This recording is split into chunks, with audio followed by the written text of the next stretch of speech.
sou o Max, tenho 8 anos e sou bem grandinho.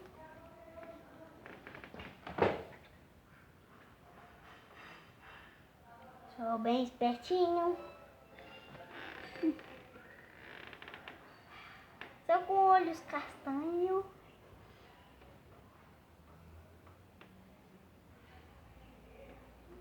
E cabelo preto.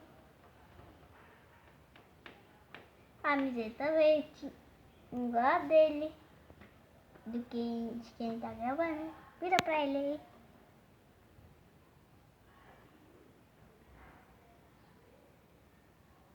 Tem uma calcinha, quer dizer, uma calça.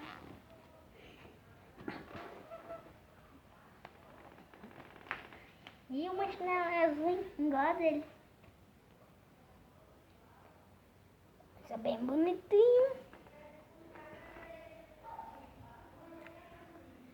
E tem um carrinho rosa.